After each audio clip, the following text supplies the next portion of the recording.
Bem-vindos ao Out of the Box. E minha convidada de hoje é a Priscilla McCarthy. Veio para os Estados Unidos há mais de 10 anos.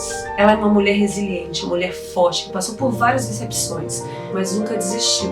E conheceu o amor da vida dela, que compartilhava do mesmo sonho, 4 filhos. A Liv é uma criança especial porque ela é um exemplo de fortaleza, de guerreira.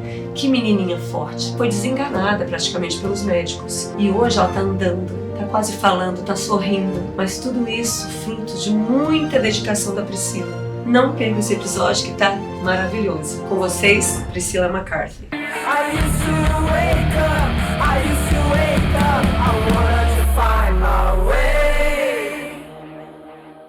Bem-vindos ao Out of the Box. E hoje é um dia muito especial para mim, que eu tô aqui com essa pessoa, falei para ela, iluminada, maravilhosa, que é a minha amiga Priscilla McCarthy. Oi, Pri. Oi, Cia, é um prazer estar aqui. Obrigada pelo convite. Nossa, obrigada a você por vir. Que vocês não sabem o que essa mulher faz. Se a gente contar que você vai ficar cansado só de saber. Né? Vou só dar uma breve história aqui da Pri, aí ela vai contar pra gente mais. A Priscilla foi minha primeira aluna de jiu-jitsu, quando eu cheguei aqui 10 anos atrás. Ela já está aqui há 13. E ela me ajudou muito aqui, muito mesmo. E a gente ficou amiga e eu pude acompanhar algumas fases da vida da Pri, né? Sim. Primeiro, como eu sempre falo, as pessoas romantizam muito chegar aqui como imigrante, né? Uhum. Mas eu via que às vezes você tinha que fazer alguns trabalhos que eram muito difíceis. Eu falava, não sei como ela aguenta. E uma relação que não deu certo, enfim. Mas você sempre forte. Aí você conheceu seu marido hoje, mãe de 4 filhos, acabou de ter a bebezinha Maria, que está aqui no Out of the Box com a gente, que é uma princesa, né? Mãe do Christopher, do Thomas e mãe da Liv. A Liv, que é atípica, que a Pri vai contar pra gente como é que foi desde o começo, né, da gravidez. Sim. Mas primeiro vamos começar com a Priscilla. Por que você resolveu vir para os Estados Unidos há 13 anos atrás? Qual que era o sonho, Pri? Na verdade, eu já tinha morado aqui, tinha ido para o Colorado, né, com um programa de work experience, né, quando você está na faculdade, você tem a oportunidade de vir com visto de estudante, mas que tem permissão para trabalhar. Aí eu fui para uma estação de esqui, aí acabei virando instrutora de snowboard, porque eu andava de skate no Brasil e foi uma transição muito suave e foi maravilhoso, né? Você é skatista. Sim. E aí voltei para o Brasil, determinada a ficar por lá, me formei em Direito, estava, né, trabalhando e me relacionei com uma pessoa que conseguiu uma oferta muito imperdível aqui na área de entretenimento e aqui na Los Angeles, Hollywood, imagina. A gente veio e quando esse contrato acabou, esse projeto terminou, eu tive a oportunidade de permanecer aqui para buscar outra... eu estava, na verdade, fazendo já uma transição de carreira para o entretenimento. Sim. Trabalhei numa TV aqui, esse relacionamento acabou, e eu acabei ficando e me especializando. Só que em um determinado momento eu comecei a perceber que não era uma coisa assim que ia me dar me levar onde eu queria chegar. Então eu voltei para o plano original e comecei a estudar Direito novamente aqui. Você já era formada no Brasil? Já era formada no Brasil. Mas para validar o meu diploma aqui e conhecer a lei americana, que é muito distinta do Brasil, né, eu tive que voltar para a escola de Direito novamente e estudar. E aí era trabalhando. E aí, para conseguir manter, né, essa coisa toda, a gente fazia uns trabalhos assim... esporádicos, mas que mantinham a gente, né, aqui, porque é muito complicado, né, ainda mais com a política e o mercado, como tá, o dólar, né, o câmbio, é coisa muito não é fácil morar aqui. Quem acha que é um glamour, né, tem que ter muita força de vontade, não pode ter preguiça, que a gente tem que dar uma ralada aqui, mas vale a pena. Sim, vale muito. Vale muito a pena. Ô Pri, aí você conheceu o seu marido, né? Eu conheci o meu marido, já estava assim, decidida a voltar para esse mercado. E eu estava assim, muito abalada com uma decepção de um relacionamento anterior, né? Então eu estava determinada assim, ou ia me conhecer alguém para casar e formar minha família, que sempre foi meu sonho desde pequenininha, ou eu voltar para o Brasil. Então eu me dei esse ultimato. E aí foi quando eu conheci ele, a gente sentou no meu primeiro date, a gente começou a trocar figurinha, né? E foi muito assim, eu me senti numa entrevista de emprego, porque ele falava assim, seus pais são casados? Onde eles moram? Mas como vocês se conheceram? A gente se conheceu por aplicativo. Pelo aplicativo. Só que o mais engraçado é que, assim, eu não gostava desses aplicativos, né? Então. Eu sou muito tímida, eu não sou muito, assim, de me jogar no mundo, Sim, assim, né? sim. E conhecer gente nova, e ir pra esses que eles chamam de blind dates, né? Que você nem sabe quem é a pessoa e tá indo lá num restaurante e, de repente, chega alguém que não é nada a ver com aquilo da foto do aplicativo, né? Eu tinha pavor disso. Só que eu tenho um amigo querido, Arthur, e ele falou assim, você vai conhecer um americano, você vai conhecer alguém que vai te levar, te botar pra cima, vai te dar a sua família, vai realizar os seus sonhos. Ele fez o meu perfil no aplicativo, ele escreveu tudo lá, que tava escrito, ele botou as fotos, e ele escreveu assim, que tem uma frase de efeito que você põe, né? Assim. Que te define. Aí a frase era a seguinte, se você tem todos os seus dentes na boca e um diploma, a gente talvez dê certo. Então, assim, Adorei. já era uma coisa que já quebrava um gelo, né? Muito legal. E na verdade, é um tipo da coisa tão descontraída que atrai também uma vibe mais, Uma né? vibe que parece com a Legal, sua, uma né? vibe inteligente, uma vibe, né? Pois é. E aí a gente se conheceu, a gente foi para um restaurante. E foi engraçado que foi o restaurante que eu comemorei meu aniversário no ano anterior. Olha. E daí, quando eu pisei no restaurante, eu olhei ele lá no fundo na mesa, eu falei assim, meu Deus, eu vou casar com esse homem. Só que eu tava curtindo a vida, que eu tava recém-divorciada, então eu tava assim, feliz, indo pros festivais, saindo com os amigos, sabe? Viajando. Então eu tava assim, nem sei se eu quero mais a família, entendeu? Sim, Nem sei sim. se eu acredito mais em relacionamento, sabe? Sei. E ele foi a prova, assim, de que Deus ouviu minha oração lá atrás e que ele falou, não era isso que você queria, agora você senta e você vai levar. Adorei, Agora você aguenta. adorei. E aí a gente conversando, foi exatamente assim, essa entrevista de emprego, ele perguntando tudo e eu falei, quer saber? Eu vou responder, eu não vou fazer fita, não. Eu não vou ficar fazendo a bonita, ou a que não tá nem aí, fazendo jogo, sabe? E nunca fui disso, mas você acaba virando essa pessoa, né? Às vezes querendo que dê certo, querendo muito que dê certo e não querendo ir, sabe, se mostrar tão assim, né, 100% pra pessoa. Mas eu falei, eu vou falar. Ah, você quer ter filhos? Quero. Quantos? 4. Aí ele, eu também. Eu falei, que legal. Eu saí de lá, assim, tremendo. Minhas pernas tremendo. Eu falei, gente, Priscila, que foi história. assim, eu lembro que eu saí de lá, liguei pra minha amiga, que tava acompanhando, né, todas as etapas, né, desde o primeiro contato até as mensagens e o date. Eu falei, Lana, eu vou casar com ele. Ai, Pri. E daí...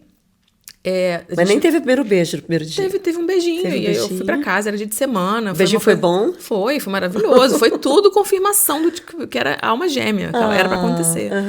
E daí eu fiquei meio assim, mas aí ele ligou. Aí eu falei, eu não sei se ele vai ligar, se ele, né, quem é esse cara, né? Será que isso tudo foi só Que loucura isso. curiosidade dele e não quer Você não dizer teve nada? medo depois de estar ali com ele, você assistiu, eu vou casar com esse homem, mas você não teve nenhum medinho? Será que esse cara é tudo que ele falou? Não, totalmente. Aquela dúvida, né, de, pô, eu passei por tanta coisa aqui, já tanta decepção. Será que eu vou me envolver de novo e vou apostar tudo? Sabe? Sim. Porque é tudo ou nada, né? Ainda mais sozinha aqui, sem família, sem ninguém. Você não tem a referência. E a pessoa não vê a referência. Ela só vê você. Eu acho que quando você tem a família por trás, te dá uma segurança de que você tá amparada e que a pessoa tá vendo que você não veio do nada. Sim. Você entendeu? Mas aqui não tem isso, né?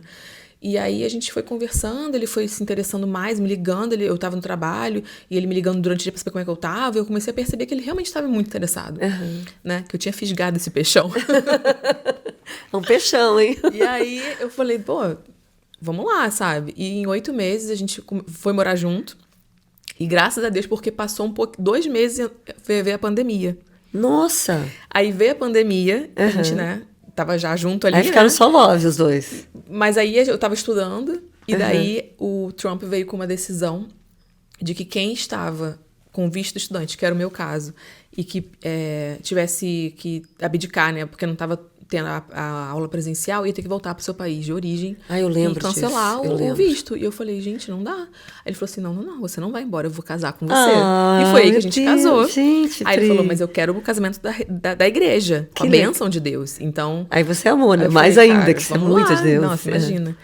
E daí, 1 ano depois, a gente conseguiu, porque aí, né, as restrições caíram, né, e tudo mais. Então, a gente teve o casamento que ele sempre sonhou. E foi engraçado que a gente fez tudo o contrário. A gente casou primeiro, Aí ele quis me pedir em casamento na praia, do jeito que ele sonhava. Ah, que legal. Me surpreendeu, assim, né? Com a aliança que era uma joia de família. Nossa, que Era um romântico, brinco da né, avó, meu? que o avô Olha. deu de aniversário de 50 anos de casamento. Ele mandou Que fazer, né? graça, Então, aham. ele queria ter essa experiência. E eu não podia privar isso dele, né? Por causa Sim. de uma determinação do presidente ou de uma pandemia mundial, né? Lógico. E daí a gente foi, noivou, aí teve o casamento, mas a gente tava assim, cara, a gente tá já velho, né? Não estamos mais flor do campo. Vamos ter que fazer os filhos que a gente quer fazer. Porque você não queria 4? Eu quero exato. 4. Eu tava com 36, né? Então foram planejados os 4 Totalmente filhos. planejados, assim. Você vai saber. Aí a gente fez o casamento. Eu já tava grávida do primeiro. Porque a gente já tinha Nossa. começado a tentar. E graças Que a Deus a gente legal. começou a tentar. No segundo mês a gente já conseguiu. Nossa, que Eu legal. tava grávida de 8 semanas no casamento. Olha, Eu tava com uma barriguinha, sabe? eu acho que eu vi as fotos. É. E daí a gente teve o Christopher.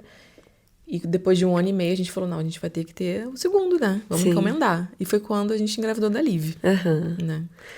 E a gente vai falar da Liv já já. Aí depois veio o Thomas. Aí depois veio o Thomas, 1 ano, 11 meses depois da Sim. Liv. Eu descobri que estava grávida do Thomas quando a Liv estava com 8 semanas. E Não foi planejado. não foi. Ah, o Thomas não foi O Thomas planejado? não foi planejado.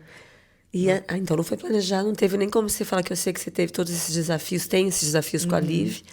Em momento nenhum você falou, não, vou parar por aqui. Não. Eu não tive nem tempo de pensar em que eu queria depois da Liv, porque eu Sim. estava tomada pelas circunstâncias, né, que estavam envolvendo a situação dela, Sim. desde que ela nasceu. E daí ele nasceu 11 meses depois. E agora? E agora, aí depois de 1 ano e meio novamente, a gente teve esse período, né, de Sim. pausa e a gente tentou e conseguiu fazer a Maria.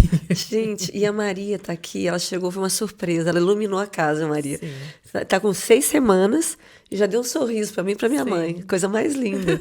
Ô, Pri, então vamos voltar um pouco agora aqui na Liv. Como é que foi? Conta pra gente. A Pri é mãe atípica também, que é mãe da Liv, que tem um... Ela vai explicar melhor sobre o cromossomo e depois sobre o recente diagnóstico do autismo também, né? Então conta pra gente como foi a gravidez. Você falou que foi tranquila. Sim. A gravidez foi bem normal, né? Todos os exames genéticos padrões não acusaram nenhuma suspeita de nada, porque geralmente com a minha idade, né, já com 37 anos na época, você é recomendada fazer a amniocintese. Se existir alguma indicação dentro desses testes genéticos, se tiver alguma suspeita, algum indício, alguma bandeira vermelha de que algo não está correto, aí eles indicam. Mas aí quantos meses o bebê tem? Eu acho que eu fiz esse teste. Quando tá não lembro. acho que existe são as semanas, eu não me lembro É uma agora. coisa de praxe, né, que a gente faz a gravidez. Não é uma Eu coisa acho que assim, eu fiz. por causa da idade aqui na América eles recomendam. Sim.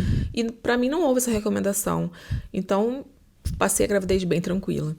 Quando foi na 37ª semana, eu mudei de obstetra, porque o meu obstetra tinha saído da clínica, e aí uma mais sênior, uma mais experiente, viu o ultrassom e falou assim, olha, ela não tá com tamanho de 37 semanas, ela tá com tamanho de 35, como eles veem, pelo tamanho da cabeça. Sim.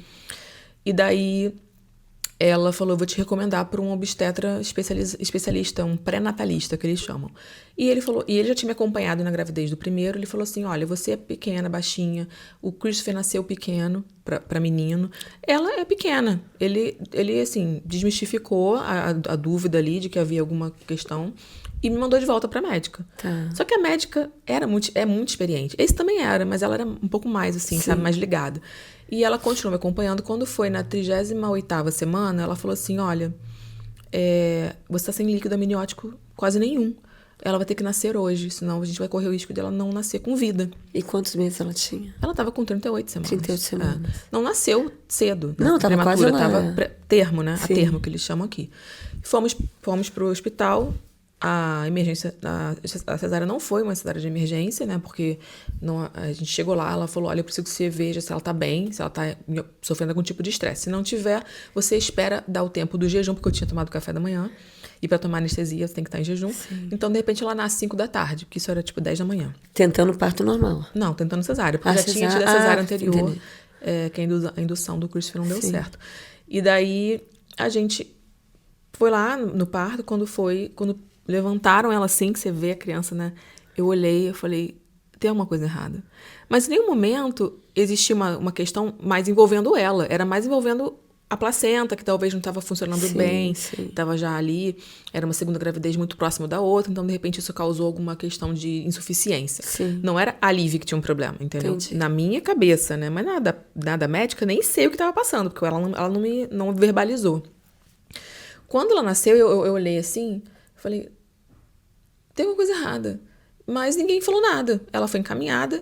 Ela teve que ficar uns dias na UTI neonatal para respirar. 2 dias, mas já ficou boa. E com 4 dias a gente foi para casa. Então não existe nenhum exame, nada. Não existiu nada ali que pudesse... Só que quando a gente estava saindo do hospital com ela, fazendo os papéis para ter alta, chegaram pra gente falar assim, olha, ela não passou no teste da orelhinha.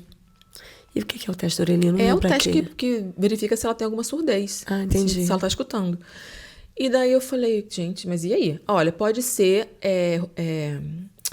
resquícios de líquido amniótico, alguma coisa da placenta, da barriga, ou pode ser que ela tenha uma surdez. É um então, teste, então, pra ver se ela reage aos sons. A gente vai encaminhar vocês para uma outra clínica especializada em teste de audição. E quando a gente foi, que ela estava com 2 semanas, ela realmente apresentou uma surdez moderada nos 2 lados. E a indicação era usar aparelho auditivo.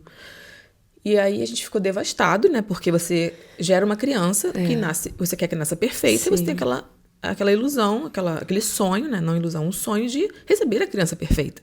E aquilo ali foi um baque pra gente, porque a gente não tem histórico de surdez, então não era uma coisa na família, então não era uma coisa que a gente estava já pensando, putz, então tá, pode ser que tenha, entendeu? Sim. Não tinha. E aí a gente teve que repetir esse exame com 8 semanas e acusou novamente. Esse exame, pra você entender, tá? Ele é um exame que mede as ondas cerebrais que reagem ao som. Então, é um exame que não tem como dar um falso diagnóstico. Ele pode dar um falso diagnóstico de que ela escuta caso ela se mexa. Sim. Mas ele nunca vai dar um falso diagnóstico de que ela não escuta. Tá. Você entendeu? Entendi. Porque ela tem que estar totalmente dormindo. Tanto é que quando você faz com a criança mais velha, ela tem que estar sedada. Ela não pode estar acordada. Porque ela vai ter que reagir ao barulho. Se mexer, isso afeta os eletrodos que estão conectados na cabeça, que estão medindo as ondas. Tá. Então, foi ali a confirmação de que realmente a gente, então, agora tinha que entender o que ia significar ter uma criança com essa deficiência, né? Aí ela começou já a fazer alguns tipos de testes adicionais para se tornar elegível para alguns serviços do Estado. E a gente começou a fazer os moldes para tirar e fazer o aparelho auditivo. Até então, a questão era só a audição dela. Sim. Aí, quando ela estava com 6, 7 semanas, ela começou a apresentar uma dificuldade muito grande de mamar. Tanto na mamadeira como no seio. E aquilo foi piorando a ponto dela começar a apresentar uns movimentos esquisitos, né, repetidos no braço e nos olhos. E eu falei, cara, tá acontecendo alguma coisa. Pode ser convulsão, vamos levá-la para emergência. Levamos para emergência. Eu pensei, pode ser tanto a convulsão ou desidratação. E daí a gente chegou na emergência e eles internaram a gente, porque ela tinha que usar uma sonda nasogástrica para poder se alimentar, porque ela realmente estava com uma questão né, não se alimentava. Não estava se alimentando, né, pelas vias normais. E a gente ficou no hospital fazendo tudo quanto foi tipo de investigação. Estudos de deglutição, ultrassonografias do abdômen, a gente fez uma ressonância do cérebro. Tudo normal, tudo normal. Então, o que indicava que ela estava com essa questão, que não conseguia mamar? No final de 20 dias de internação, eles resolveram fazer um teste genético. Tá? Porque ela apresentava, de repente, ali alguma coisa na fisionomia. Os traços. Que tinha traços com síndromes genéticas. Tá.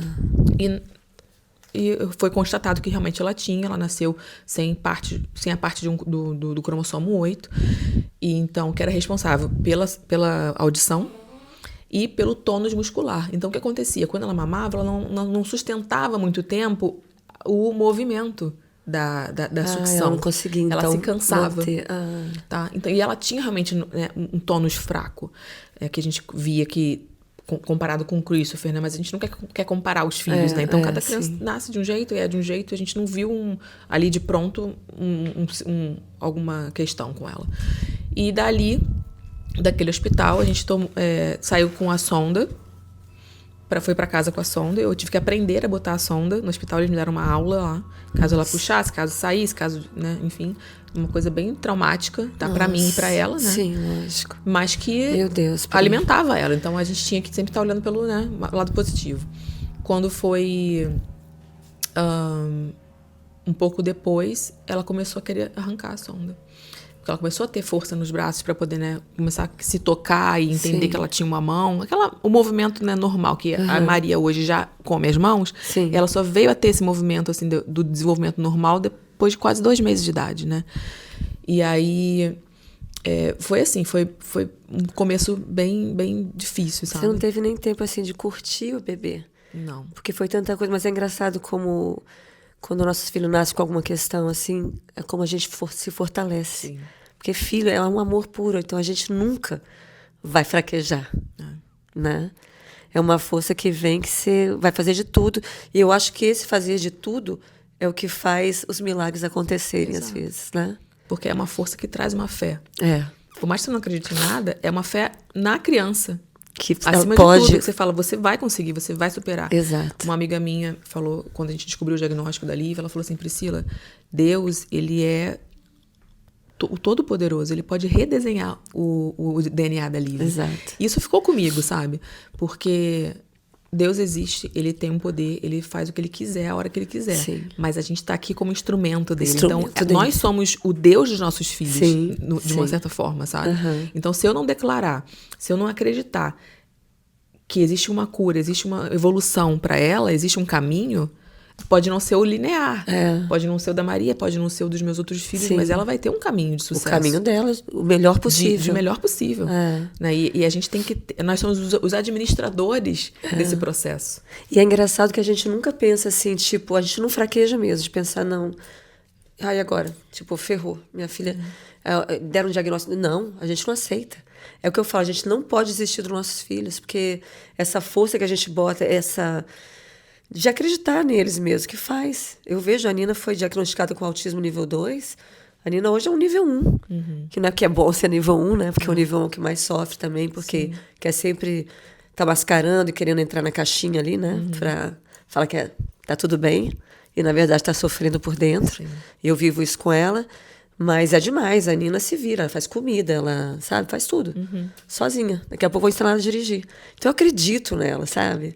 Eu acredito e ela vê que ela pode também, né? Porque um tempo atrás as pessoas escondiam os filhos em casa. Algum momento ela foi desenganada de sobreviver. Não existe uma questão de expectativa de vida em relação ao diagnóstico cromossômico dela, né? Da Tem síndrome um nome? cromossômica. É uma síndrome cromossômica do cromossomo 8. Ela é tão rara que ela não tem um nome. Nossa. Então, assim, ela e tem 50 crianças no mundo inteiro registradas, né? Que tem essa síndrome nesse cromossomo, nesse intervalo entre um gene e outro, né? Então, como existe essa raridade, eles não têm como determinar, como dizer para mim, olha, ela vai desenvolver ou ela não vai desenvolver, mas o padrão atrasos globais, vários tipos de neurodivergências que são, né, que variam, o tônus muscular fraco, a surdez, e uma coisa engraçada que, né, a gente falando de acreditar e ter fé, é que eu sempre assoviava para ela, né? Para testar se estava funcionando, se ela conseguia, se ela olhava, né? Tava sempre ali em cima dela. E daí ela começou a arrancar os aparelhos, né? Já com 1 ano, né? Ela não andava, ela só rolava com 1 ano. E daí... Mas ela já tinha essa questão, né? De se tocar, de querer se incomodar e te arrancar os aparelhos. E aí ela, sem o aparelho, um dia eu assoviando, ela virando. Olha. E eu falei assim, essa menina tá escutando. Mas deixei pra mim. Conversava com meu marido e ele falava assim, Priscila. Ele ficou muito baqueado, foi muito difícil pra ele, sabe? Receber isso tudo, né? E ele não gostava nem de conversar sobre a Lívia nessas questões. Ele até demorou, assim, pra se conectar com ela, sabe? Ele não acreditava, de repente, que poderia. A gente tava sempre no hospital, ela com a saúde muito fragilizada, então ele não teve um tempo, né, de se conectar com ela. Ele ficava com o mais velho pra eu poder ir com ela, né? Pra tudo, né? E daí eu comecei a perceber que incomodava o aparelho. Aí eu levei ela no médico de novo e falei assim, olha só, a gente tem que recalibrar esse aparelho. Que ou tá muito alto, ou tá muito baixo, mas eu percebo que ela tá escutando alguma coisa sem. Vamos fazer de novo aquele teste das ondas cerebrais? Eles fizeram. E eu lembro que eu tava grávida do Thomas, já, né? E daí eu tava esperando, assim, ela sair do exame, porque quando é mais velha tem que fazer sedada. E ela voltou e a médica falou, olha, ela tem uma audição normal. Mas aí falou. Aí como é que foi? E aí, quando ela voltou, né, da sala de operação, que eles sedaram ela para fazer esse, que chama ABR, né, o teste. Olha, ela tá com a audição normal. Aí eu falei assim, como assim? Caramba. Vocês, quando deram o diagnóstico, repetimos os exames, né? Esse mesmo lugar, o mesmo hospital. E o UCLA, que é um hospital referência nos Estados Unidos nesse departamento de audiologia. Uhum. Vocês me disseram, porque a gente, como pai, pergunta tudo, né? Qual vai ser a expectativa? Será que melhora? Será que um dia ela vai não precisar usar o aparelho? Eles falaram assim, olha, mãe, só piora. Nossa. Porque a tendência da audição é ela deteriorar com a idade. Então, pois é. E quando a pessoa já nasce com uma questão, é muito mais frágil ainda. Sim. Então, o que a gente vai ter que fazer é, a cada 2 meses, testar a audição dela, não com esse teste, mas com um teste dentro de uma cabine, para poder a gente nivelar ali o aparelho auditivo. Então, desde que ela nasceu, eu ia para essa consulta com um audiologista para testar. E ela estava testando a surdez. Você entendeu? A perda auditiva, né? Sim. Desculpa, esse é o termo certo. Então, eu estava ali numa questão, eu estava com muita fé, porque teve uma vez que eu estava com ela assim, segurando ela de madrugada, ela chorando. Eu fiquei tão traumatizada, pra ser bem honesta, com ela, assim, com tudo, que ela dormiu nos meus braços até 9 meses de idade. Eu não botava ela no berço. Ah, Pri. E foi engraçado porque eu tive que fazer treinamento do sono com ela, uma coisa que eu não gostava, não queria fazer, porque eu já estava grávida de novo e vinha um bebê Caramba. que ia precisar de mim. E como é que eu ia estar com os 2 no braço? Eu não ia conseguir, né? Sim. E daí nessa noite ela chorando, né? Porque ela já não queria mais ficar no meu braço, porque doía, né, o corpinho dela. Ela tinha que estar numa cama, né? A gente dormia abraçada, assim. Então, na verdade, ela queria estar na cama, mas você queria ela tava proteger. Pronta, eu que não tava. Por causa da questão da internação, quando ela nasceu, que eu fiquei separada dela, Nem dormiu você, 9 meses sem dormir, né? Não dormi. E daí eu orei e falei, Deus, eu quero uma filha que viva uma vida boa, sabe? Eu entendo, eu aceito a condição que a gente tá aqui com ela, mas eu quero que ela seja feliz, eu quero que ela consiga ouvir a sua voz, acima de tudo, mas que ela consiga ouvir a nossa também, sabe? E a gente foi fazer esse exame e ela voltou curada. Ai, meu Deus. Uma coisa, assim, que ninguém sabe explicar. Porque quando eu falei com a mesma médica que fez o exame dela, eu falei assim, como é que você me explica? Que médicos, a maioria deles são muito céticos, né? A ciência e tal. Ela, então, existe uma coisa chamada neuroplasticidade. Eu falei, poxa, você podia ter me dado essa gota de fé quando você me deu o diagnóstico, né? Que você falou que não, só podia piorar, né? Então, você vê que, assim, como a gente tem que estar se regulando, estar se ajustando, né? E não desistir. Não desistir. Porque é muito a gente. A gente falou muito de neuroplasticidade numa outra entrevista que eu fiz. Como a gente vai moldando o cérebro deles. Com as informações, com as terapias, né? Sim. Que legal. Existe o luto. Então, hoje existe o luto. Existe o luto que a gente tem que viver, mas depois a gente tem que jogar a poeira pro alto e buscar o melhor, os serviços, as coisas, né, pra eles. Eu até falei com o Du, entrevistei, o Du foi o último entrevistado. E a gente falando sobre paternidade atípica também. E ele falando que ele nunca teve o luto, que ele sempre bateu no peito. Eu falei, não, eu também bati no peito, a gente bate. O luto não é que a gente fique no luto, o luto é de saber como nossos filhos vão ser aceitos no mundo, né? Como eles vão ter uma vida é o medo no do futuro. Como vai ser o futuro. Deles, né? Eu acho que o luto é muito ligado a isso. A gente sofre por antecipação. Eu acho que é o medo, é a perda, né, do perfeito, do esperado, e a ansiedade do que vai ser, porque você não tem. E eu penso assim, às vezes, né, a gente fica orando e falando com o universo, falando, Deus, por que eu? E eu fiz um shift muito rápido dessa pessoa de ficar questionando Deus pra assim, Deus, muito obrigado porque fui eu. Porque tem tanta criança que nasce em lares sem condições, que não tem acesso e que são tão assim determinadas, sentenciadas. Nossa. E você tá aqui. E eu tô aqui com ela e ela tá tendo uma vida muito boa. Você entendeu? Com um marido bacana, que ama seus filhos, que te ama. Sim. É verdade, Pri. a gente ter essa empatia, se botar no lugar dos outros um pouco, sabe? Sim. E é até por isso que a gente tô com esse programa e com esse projeto do Empathy Motion na academia, para tentar ajudar, trazer informações. Então, a Liv hoje escuta, tá dando os passinhos dela. Tá, começou a andar. Mais uma coisa de não desistir. Ela rolava. Sim. Eu acompanhei você. Você postando os passinhos aos pouquinhos. Isso para ela é uma conquista, né? Porque tem uma alma ali. Sim. Tem um ser que a gente não sabe, é muito pequenininho, mas que sente como ela ouve, como ela sente isso com ela, essas diferenças. Mais tarde você vai saber. Sim. Né? E ela tá... Como que ela se comunica hoje? Ela ainda é não verbal. Eu falo ainda porque ainda não. Essa fé em mim que ela vai falar. Sim. E assim como ela escuta. E assim, tudo a gente aprende, né? Tanto, a gente vira médica. A gente é parte, né, do corpo médico que cuida da criança. Né? Ela tem 9 especialidades que cuidam dela, né? São várias questões. Mas a mãe é aquela que tá ali no dia a dia. Sim. E esses médicos, né, falam, pediatra de desenvolvimento, de comportamento, fala que quando uma habilidade está se desenvolvendo, seja ela de motora, né, ou as outras habilidades, elas tomam um assento traseiro, esperando essa se desenvolver. Sim. Então, a fala, né, ela é uma das últimas. E é muito conectada com a audição também. Sim. Você ouve, você começa a fazer o som. Você só aprende, né? Se ela está ouvindo, ela vai falar. Então, essa é a nossa esperança, né? Sim. E ela aprendeu a andar ano passado, por volta do Thanksgiving, né? Do Natal. Ela agora vai fazer 3 anos em julho, né? Então, bonitinha. E ela tá, assim, ela muda, né? Isso muda a criança. Nossa. Porque é um novo... Ir e vir. E eu percebo que ela tem as vontades, mas o corpo ainda não obedece os comandos. Então, isso gera uma frustração nela. Sim. Entendeu? Ela sabe que ela quer, mas ela não pode ainda, entendeu? Ela tem, assim, a questão do tônus muscular, né? Então, ela anda, mas ela não corre. Tá. Ela não pula, ela quer pular. A gente faz assim, 1, 2, 3, jump. Ela faz assim. Ah, que bonitinha. Mas ela não tira o pé do chão. Mas ela vai tirar. Ela quer fazer isso, ela vai. sabe? Então, são assim, pequenos passos, mas que são tão importantes, que são assim, viradas de chave pra ela. Sim. Sabe? Ela fala mama. Ela fala mama. E ela estava falando dada. Ela estava falando água. Olha. Ela estava falando more. Só que aí, tudo bem. Daqui a pouco ela parou de falar tudo isso. Ela não falava mais nada.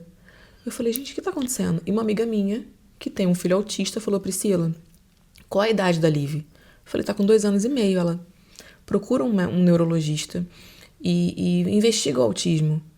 Tá? Essa idade é uma idade em que acontecem as podas neurais. E é muito característico, né, de que aconteça quando a criança tem autismo, que ela perda, ela sofra regressões. Todas as crianças passam pelas podas neurais. E comorbidades com o tempo também. Sim. Mas a criança autista, ela regride em habilidades básicas. As crianças típicas, não. Então, quer dizer, ao longo do 0 até 2 anos e meio, a criança ela tem várias sinapses, várias conexões neurais. Mas ela produz mais conexões do que ela realmente necessita. Então, com 2 anos e meio, existe a poda, que ela faz uma reciclagem do cérebro. Que na criança típica, acontece sem você nem perceber. Mas na atípica, ela regride. Então, foi aí que eu fui correr atrás, né, para entender. E ela, nesse momento, que ela estava já falando essas pequenas palavrinhas, que para ela era muito... Nossa. Ela começou com um comportamento de agressão, de self-harming, que a gente chama, né? De se agredir, de dar tapa na cara, soco no rosto e bater a cabeça no colchão e no chão. Que é muito do autista, que ainda não é verbal, né? Só que os pediatras aqui estavam falando que ela estava assim porque ela não fala. Não era por causa de outras coisas. Só que eu tive que lutar, porque eu falei assim, tá, como é que a gente endereça isso? Como é que a gente trata isso? Para ela parar de se machucar, para ela parar de se colocar em situações de perigo. Existe uma terapia que é a ABA, que ajuda, né? Que ensina comunicação, ensina habilidades sociais. Treina a criança, né? Condiciona em alguns casos eu acho importante. Mas não deram um diagnóstico de autismo. E eu falei, gente, não...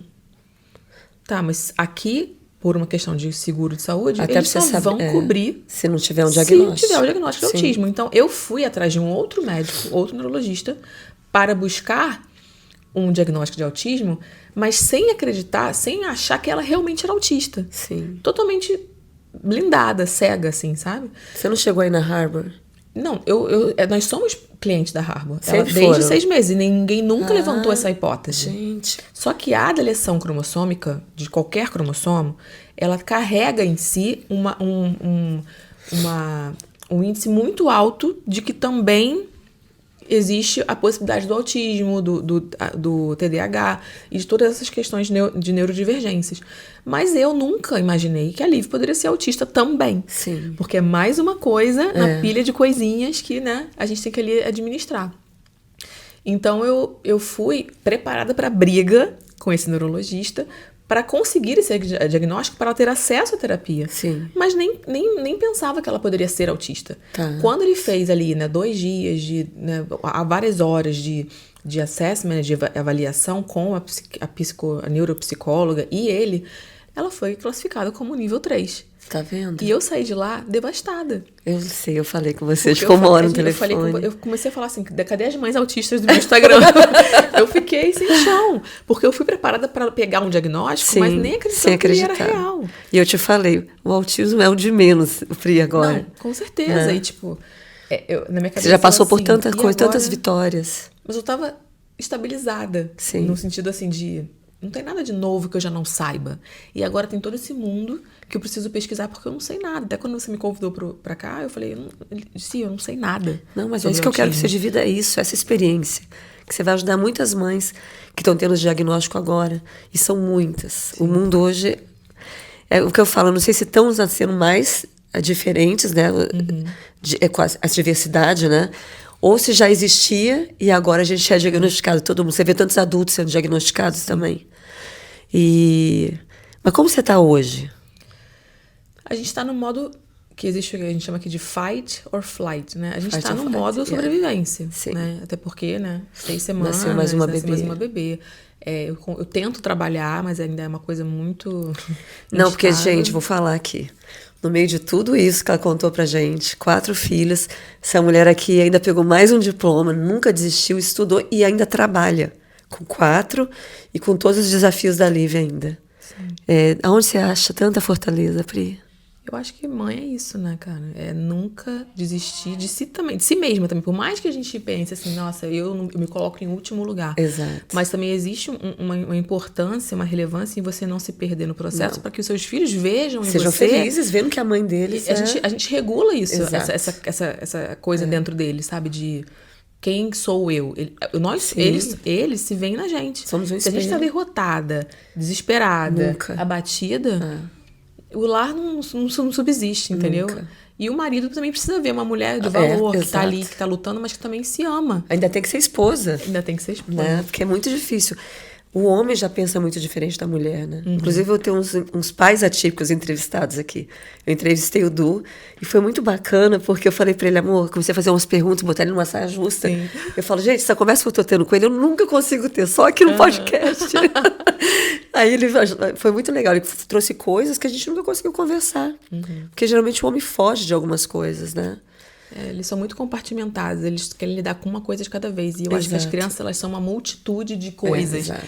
né? De coisas boas e coisas ruins. E você tem que estar regulado, tem que estar centrado, tem que estar presente. E o homem, ele tem essa dificuldade, né? De transitar entre esses humores, esses estados de espírito, né? Exato. E a gente ainda conta com uma outra coisa que é a internet hoje, né? Que tá sempre no meio, assim. Sim. E eu não sei, eu acho que a gente tem que tentar ter qualidade, mesmo que seja 5 minutos, 10 minutos que você está em casa, qualidade com seus filhos. É um tempo de qualidade. Estar presente. Porque eu estou trabalhando muito isso com a Nina. Você falou que a Liv, não sei se ela ainda está apresentando esses quadros de agressividade, né? Porque Ela ainda está. eles são esponjinhas, né? Eles pegam muito o ambiente que eles estão. E aqui em casa, às vezes, a Manuela é extremamente nervosa, vai pro college agora, então tem as questões dela, o Du tem as questões da academia. Sim. E às vezes saem umas discussões, a Nina vai pro quarto, ela fica extremamente desregulada. E eu também desregulo às vezes. Sim. Até por eu ser também neurodivergente, eu tenho a tampa da panela explode às vezes. E ontem eu tive isso, eu fui no quarto com ela, cheguei lá, tinha jogado todas as roupas que minha mãe dobrou, tudo no chão. Aí eu falei, Nina, e já tava aqui. Falei, você não pode fazer isso, a vovó, não, mas eu estou cansada. E ficou na cama, mas eu vi que era porque a casa estava inflamada. Sim. Ela ficou extremamente cansada, embaixo do cobertor. Eu falei, filha, vamos dobrar isso aqui. Eu perdi um pouco a paciência. Não tô. Eu falei, você vai sim, porque a vovó vai vir dormir, você vai me ajudar. Mas eu não gritei nada. Mas ela começou a chorar e começou a me olhar de falar, odeio você falar umas coisas Sim, assim. sim. Aí eu respirei, eu saí do quarto e falei, Cia, você não pode ser assim. Sim. Aí eu voltei, ela tava chorando. Aí eu abracei ela e falei, desculpa, mamãe não devia ter falado assim com você. Aí ela começou a trazer um monte de coisa pra mim. Mãe, minha mão tá suando, eu tenho hiperhidroses. E eu preciso ter essa cirurgia, eu não tô nem desenhando mais, que ela desenha, né, minha desenhista. E aí eu vi que quando eu me acalmo, eu tenho feito muito isso, Pri. Eu vou no quarto e fico quietinho lá dela. Espero ela, sabe? Sem... Aí às vezes eu vou tocando, quando ela deixa eu faço uma massagem nas costas, pego muito, desde pequena. Indo pra escola, ela chorava. Olha isso, eu nem sabia que ela era autista ainda. Eu botava minha mão pra trás e ela segurava minha mão. Até hoje, no carro, eu ponho a mão pra trás. E ela segura com a mãozinha suada e eu fico fazendo massagem na mãozinha dela. Sim. Então são as coisas que a gente vai se autoconhecendo e conhecendo melhor os nossos filhos, vendo que funciona pra eles, né? Então eu acho importante você ter esse tempo com a Lívia. De ficar quietinha do lado dela, vendo o que ela traz, você faz isso, né? A gente passa muito tempo junto porque, por causa das demandas dela, eu preciso, né, botar eles numa creche e tá com ela carregando pros consultas médicas e terapias diversas que ela faz, né? E é isso, a gente tem que estar presente e disponível. Disponível. Mas às vezes o nosso disponível também é tanta terapia, tanta coisa, tanto dirigir, que isso acaba virando um modo automático. Sim. Então quando a gente se dá conta, sair do modo automático, só entrar no mundo deles um pouquinho, né? Só deitar ali junto, sabe? E observar os nossos filhos, né? Não, tem horas que eu não levo ela, sabe? Sinto esse nível de conhecimento, de conexão, né? Que você tá falando, que eu acho que é importante a gente... que a terapia, ela vai até um lugar. Mas se a criança não tem uma base ali, o alicerce que somos nós, a nossa regulação, o nosso amor, a segurança que a gente passa, eles não vão evoluir naquilo ali. Então tem dia que eu olho assim pra ela e eu falo, você vai ficar em casa. A gente vai ficar junto. Não é? Porque eu não acho que você vai ficar... Eu tô numa questão agora com ela, né? A gente tá fazendo um intensivo na Napa, que é um lugar maravilhoso. A gente tava 2 anos de fila de espera. Quase 2. O que é o Napa? O Napa é um centro de terapia neurológica e comportamental. Muitas crianças com paralisia cerebral, né, que vão lá, são diversos diagnósticos, né? E ela começou segunda-feira, ela faz 1 hora de fono e 1 hora de terapia DMI, que é um approach não convencional de fisioterapia. Tá. Só que tem que encostar nela, né? A terapeuta tem que pegar e como botar. ela lida com isso? Ela não com tá toque? lidando, ela tá histérica, ela tá chorando, ela não tá indo bem. E eu tava numa ligação agora com a coordenadora do local. Falei, olha, a gente comprou nessas 3 semanas, e passou essa semana inteira, ela não conseguiu fazer nada, a terapeuta com ela, né? E eu tô lá, com a bebê, né? Tentando, assim, coordenar tudo. A sorte é que ela é um anjinho, né? Ela dorme todo o tempo, mas a Lívia tá totalmente desregulada. E isso tá deixando ela condicionada num grau tão elevado de estresse que a partir do momento que eu começo a botar o sapato nela pra sair de casa, ela começa a chorar porque ela sabe que ela tá indo pra lá. E eu falei, eu não posso fazer isso com ela. Desculpa, de repente não é o momento, ela não tá pronta. Exato, né? não vai forçar uma coisa. Não vou forçar. Então O tem sofrimento que ter a mais, sensibilidade. Ai, precisam de tantas horas por semana dessa terapia. Precisa.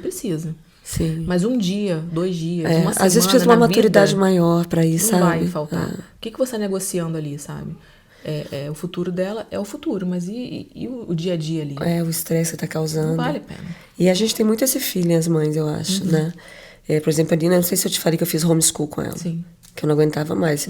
Tem dias que eu vejo que ela tá desregulada, que eu tenho... Tipo, porque, de verdade, falando pra você aqui, o que menos me importa hoje é academicamente ela se formar, isso tudo. Eu quero ela feliz. Sim. Dia após dia, fazendo o que ela ama. Ela é cheia de talento, sabe, Pri? E achar o que ela ama fazer. Então, tem dia que eu vejo que ela tá desregulada, eu falo, quer saber? Fica, Nina, não vai. Mas ela também tá na high school e eu sei que ela quer, ela gosta de ir pra escola. Então, eu seguro um pouquinho o meu instinto, porque eu fiz na homeschool e ela acabou entrando em depressão. Sim. É cheio de questões, Pri, mas a gente vai aprendendo, né, se fortalecendo, não desistindo, e eles dependem da gente, né? A gente estava falando do ABA. Se você perguntou o que eu acho do ABA, eu tentei fazer com a Nina, não deu certo, porque eu acho que o ABA, eles ficam treinando a criança e pode virar um robozinho. Eu quero até saber a opinião das outras mães aí que têm filhos e que fazem aba. Para minha filha não deu certo. Eu conheço muitas mães que não deram certo com a aba também. Eu acho que é onde a criança mais aprende é observando outras crianças. É o que eles chamam de modelar, né? Sim. Eles... eu perguntei para você o que você achava, porque eu ouvi também essas duas opiniões totalmente, né, divergentes. E existe uma recomendação médica de mínimas horas por semana, que são muitas, são 25, para a Lívia, que tem nem 3 anos ainda. E aquilo me assustou, porque ela não deixaria de ter os serviços individualizados de outras terapias e botaria ainda assim esse ABA no meio. E isso sacrificaria essa transição que ela está fazendo agora para o ensino especial, né, na escola. E eu fico pensando, cara, ela não se dá muito bem com essa coisa do one-on-one, né, que a gente chama. Então, ela estaria ali sendo totalmente overwhelmed, né? Tipo, treinada, causando até um sofrimento nela, né? Eu não sei se isso resultaria no que a gente espera, né? Eu acho que a aba é importante para muitas, como você falou, muitas famílias dá certo, mas é ter essa sensibilidade do que dá certo pro meu filho, né? Ela alcança os marcos no tempinho dela. Exato. Ela não precisa ser apressada, não. Né? Ela ainda é muito novinha, ela ainda está assimilando tantas coisas e começando novos processos de andade. Ela agora, a gente começou um intensivo de fono, e ela começou já a retomar, a falar, a readquirir as palavrinhas. Essa é a boa notícia que a gente ia falar. Sim, e isso tá me deixando, assim, muito feliz, porque eu percebo que ela tem a capacidade, ela quer, ela é muito determinada. Mas tá vendo, por que você acha que você vai precisar do ABA? Se a sua filha tá tendo todas essas conquistas, e ela tem 3 irmãos dentro de casa. Sim. Isso é muito bom. Isso eu acho que foi o diferencial, porque ela vê eles falando, ela vê eles fazendo as coisas, ela quer fazer também. Ela começou a pegar livros da prateleira e dar na minha mão para ler para ela. Porque ela vê os outros 2 falando. E essa sempre é uma preocupação das terapeutas. Ela se interessa por livros, ela gosta de ouvir, ela senta para ouvir histórias e ela senta. Olha que legal, no tempo dela tudo. E ela olha no olho, ela pega na mão, ela quer te beijar, quer te abraçar. E foi isso também... um fator que dificultou o diagnóstico, porque o autismo na menina é diferente, né? E se apresenta de uma forma muito, talvez, suave. Sim. E não tão padronizada. É verdade. Então, como ela tinha essa coisa do contato visual e do toque para fins sociais, eles falaram, de repente pensaram no começo, não tem, não tá aí. Não existe isso aí. E ela agora tá assim. Tá bem menos agressiva porque começou a falar de novo. Tá vendo? Como que é conectado. Lógico. Então, tá vendo? Que você procurou o ABA por causa da agressividade para ver se dava um controle no comportamento dela, né? E ela já tá mostrando que ela tá falando e que ela... Eu não sei, gente. Vocês podem me provar o contrário. Também, eu sei que hoje em dia muitos profissionais bons aí do ABA, e conheço crianças que funcionam. Eu não é o que eu quero para minha filha. Eu sou fora da caixinha. Eu quero minha filha feliz e aprendendo com as outras crianças. E ela mesma pediu isso para mim, né? Sim. Quando fez homeschool. Ela falou, posso não ter um amigo na escola, mas eu quero observar as crianças. Eles aprendem assim, né? Eu acho que a gente, como papel, como mãe, como pai, responsáveis pela criança, a gente tem que tentar. Sim. Tentou e não deu certo, não dá para insistir numa coisa que não vai... Não vai ser bom pra criança, emocionalmente, sabe? Vai deixar o filho sofrendo, chorando, né? Então, eu tô numa fase ainda muito inicial de investigação do que é, do que não é. Sim. Eu tenho vontade de fazer o curso ABA para eu aplicar em casa. Tem um outro curso que eu vou te indicar. Essa mulher é lá da Inglaterra e ela faz o RDI, que é um trabalho feito com os pais antes de ir para os filhos. Porque muda tudo, como você aceita o seu filho, como você cuida dele em casa, sabe? E esse trabalho que ela faz os cursos de RDI, que é muito legal, que eu acho que eu vou fazer também com ela. Eu acho bem bacana a gente falar do ABA, né? Porque eu acho que é uma dúvida de vários... E outra coisa, Pri, hoje, com tanta demanda, virou um comércio. Sim. Você nunca sabe em quem confiar, né? E a gente que é mãe, assim, a gente desconfia de tudo e de todos, né? Até da própria sombra. Então, tomem cuidado onde vocês levam seus filhos, sigam muito o seu instinto de mãe, né? Eu, falando nisso, né, como você começa a falar as coisas assim perto do telefone, aí começa a vir uns algoritmos, né? Te entregando anúncios de lugares que fazem ABA. E aí, engraçado, porque eu contactei um lugar que apareceu no Facebook de um ABA que faz eles posicionam um instrutor, né, um técnico de ABA da sua casa e não tem lista de espera. Não tinha lista de espera, mas é online. Assim, a pessoa vem na sua casa, mas não existe um centro, eles não têm um centro, né? Sim. De terapia. E a pessoa que eu contactei no Messenger, né, querendo mais informações, Ele tá há 2 semanas. Eu contactei, mas meio com o pé atrás, achando meio suspeito, e parei de. Ele me mandou um e-mail pedindo para preencher os formulários e fornecer informações do seguro. E eu falei assim, tá, mas muito suspeito não ter lista de espera, né? Uma coisa que tá com alta demanda. Já pediram informações. E é uma coisa online. Será que eles fazem um background check dessa pessoa que vai vir para minha casa? Sim. Eles fazem nos Estados Unidos inteiro, que é o placement, né, dos profissionais. Sim. Olha, eu falei pra ele já assim, muito obrigada pelo seu tempo, né? Eu fiz uma call com ele. E ele falando comigo de uma maneira meio rude, assim. Depois eu parei pra pensar, eu falei, de repente ele tem um diagnóstico. É a maneira dele de se apresentar. Hoje em dia a gente sempre pensa já isso. Já tô pensando assim, né? Sim. Pra ter mais, assim, graça, né? Em relação à pessoa, né? Mais entendimento. Ele não para de me mandar e-mail. Tá vendo? É como se eu nunca tivesse falado pra ele que eu não quero mais, que eu decidi contratar com outro programa.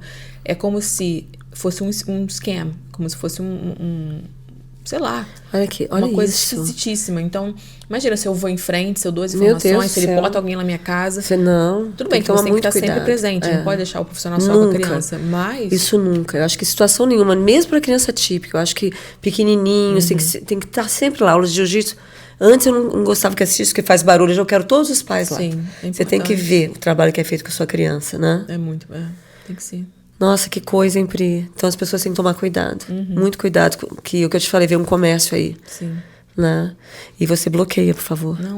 Eu não fiz ainda, porque tá muito recente, entendeu? Sim. Eu mandei a mensagem, tipo, tem 2 dias atrás. Mas continua mandando. Manda até pra polícia, tá louco? Mas, ó, eu tô muito feliz que a Liv tá fazendo progressos. Muito legal. Vamos acabar com essa boa notícia. Sim. Que ela tá voltando a falar. Sim. Parabéns, obrigada por tudo. Obrigada por estar aqui comigo hoje. E boa sorte com esses filhos lindos, com essa família linda que você tem. Obrigada. Tô te esperando no jiu-jitsu. Tá bom.